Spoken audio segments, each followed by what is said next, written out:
Assalamualaikum warahmatullahi wabarakatuh. Selamat siang semuanya. Yang terhormat Pak Rahmat Taufik selaku dosen pengampu mata kuliah psikologi anak serta rekan-rekan semuanya. Alhamdulillah kita diberi kesempatan sehingga dapat mengikuti perkuliahan pada siang hari ini. Baiklah, perkenalkan nama saya Melinda Dia Permatasari selaku moderator yang akan membantu jalannya presentasi pada kesempatan kuliah hari ini. Diharapkan kepada teman-teman sekalian untuk menyimak jalannya diskusi dengan seksama sembari menyiapkan tanggapan, masukan maupun pertanyaan. Dalam hal ini, kelompok kami akan menyajikan materi tentang teori kognitif sosiobudaya dari Vygotsky.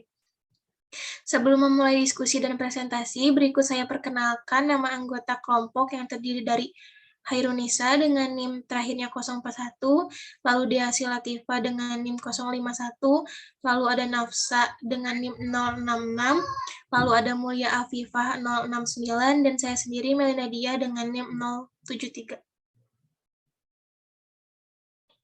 Baik, kita masuk di sesi presentasi. Yang pertama itu ada biografi dari Lev Vygotsky akan dibacakan oleh Deasi. Kepada Deasi saya persilakan. Baik, terima kasih moderator. Di sini saya akan menjelaskan sedikit tentang biografi dari Lev Vygotsky.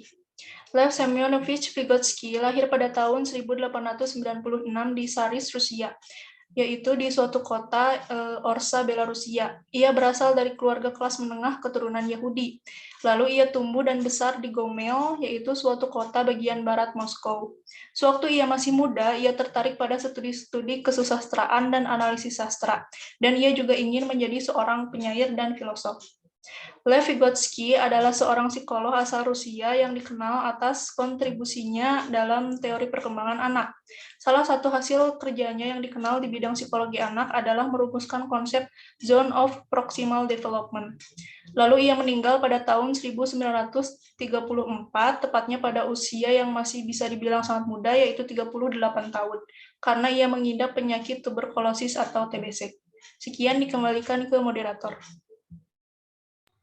Terima kasih kepada Deasi. Selanjutnya ada definisi yang akan dibacakan oleh Hairunisa. Kepada Hairunisa saya persilakan. Baik, terima kasih moderator. Saya akan menjelaskan tentang definisi teori kognitif sosiobudaya.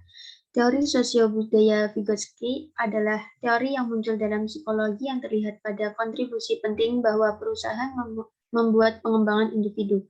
Teori ini menyoroti interaksi antara perkembangan masyarakat dan budaya di mana mereka tinggal. Ini menunjukkan bahwa pembelajaran manusia sebagian besar merupakan proses sosial. Konteks sosial juga merupakan satu di antara sudut pandang dari perkembangan kognitif.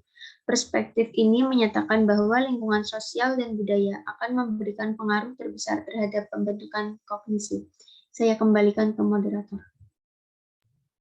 Oke, terima kasih kepada Hairunisa. Selanjutnya ada teori sosial budaya yang akan dibacakan oleh Nafsa. Kepada Nafsa saya persilakan.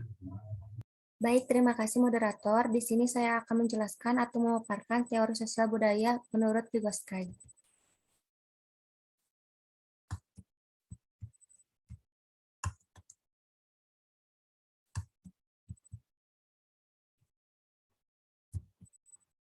Teori Vygotsky, kognitif sosial budaya adalah teori yang menekankan bagaimana budaya dan paduan interaksi sosial kognitif berkembang.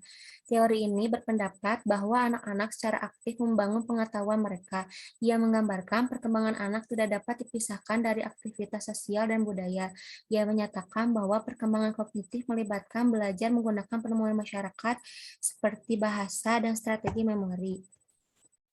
Kemudian ia mengakomodasi sosial budaya bahwa pembelajaran terjadi apabila anak-anak bekerja atau belajar menangani tugas-tugas yang belum dipelajari, namun tugas-tugas itu masih berada dalam jangkauan kemampuannya atau tugas-tugas itu berada dalam zone of proximal development, yaitu perkembangan kemampuan siswa sedikit di atas kemampuan yang sudah dimiliki, maka interaksi sosial anak-anak dengan orang dewasa dan teman sebaya yang lebih terampil sangat diperlukan untuk perkembangan kognitif mereka. Melalui interaksi ini akan membantu anak-anak dalam belajar beradaptasi.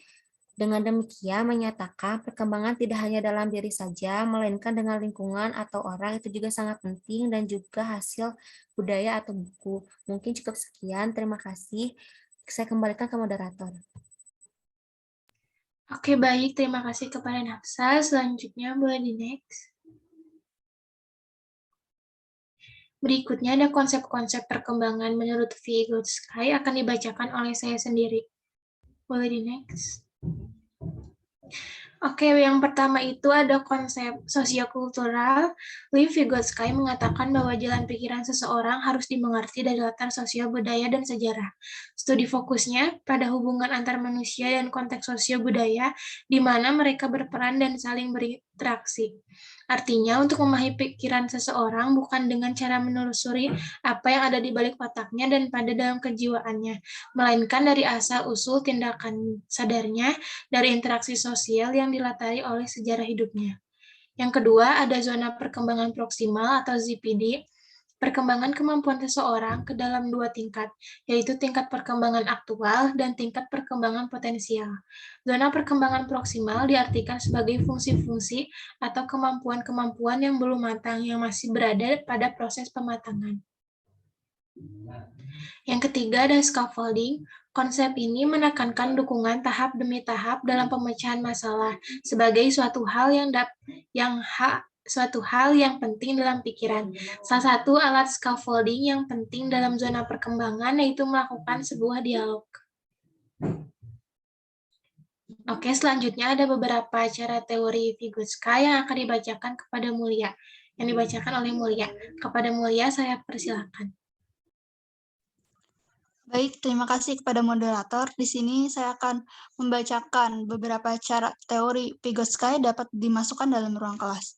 Yang pertama, nilai GPD anak. Vygotsky tidak merekomendasikan tes formal dan standar sebagai cara terbaik untuk menilai pembelajaran anak-anak. Sebaliknya, Vygotsky berpendapat bahwa penilaian harus fokus pada penentuan zona perkembangan proksimal anak. Penolong yang terampil memberi anak tugas-tugas dengan berbagai kesulitan untuk menentukan tingkat terbaik untuk memulai pengajaran. 2. Gunakan GPD GPD anak dalam mengajar. Pengajaran harus dimulai menuju batas atas zona, sehingga anak dapat mencapai tujuan dengan bantuan dan pindah ke tingkat keterampilan dan pengetahuan yang lebih tinggi. Tawarkan bantuan secukupnya atau cukup amati niat dan upaya anak dan berikan dukungan saat dibutuhkan. Ketika anak ragu-ragu, berikan dorongan dan mendorong anak untuk berlatih keterampilan. 3. Gunakan teman sebaya yang lebih terampil sebagai guru. Ingatlah bahwa bukan hanya orang dewasa yang penting dalam membantu anak-anak belajar. Anak-anak juga mendapat manfaat dari dukungan dan bimbingan anak-anak yang lebih terampil. Sekian dari saya, kembali ke moderator. Oke, terima kasih kepada Mulia. Lalu ada kesimpulan yang akan dibacakan oleh Deasi. Kepada Deasi, saya persilakan kembali. Baik, terima kasih moderator. Di sini saya akan membacakan kesimpulan dari presentasi kali ini. Jadi, teori kognitif sosial budaya Vygotsky adalah teori yang menekankan bagaimana budaya dan panduan interaksi sosial kognitif berkembang. Vygotsky juga mengakomodasikan bahwa pembelajaran terjadi apabila anak-anak bekerja atau belajar menangani tugas-tugas yang masih berada dalam zone of proximal development atau masih berada dalam jangkauan kemampuannya. Adapun 3 konsep perkembangan dari Vygotsky yaitu sosiokultural, zona perkembangan proksimal atau ZPD, dan scaffolding. Interaksi sosial anak-anak dengan orang dewasa dan teman sebaya yang lebih terampil itu sangat diperlukan untuk perkembangan kognitif mereka karena melalui interaksi ini maka akan membantu anak-anak belajar untuk beradaptasi. Sekian dikembalikan ke moderator. Baik, presentasi baru saja kita simak dan selesai. Demikian tadi presentasi kelompok kami. Saya sebagai moderator mohon maaf atas kekurangan dan terima kasih untuk perhatiannya. Wassalamualaikum warahmatullahi wabarakatuh.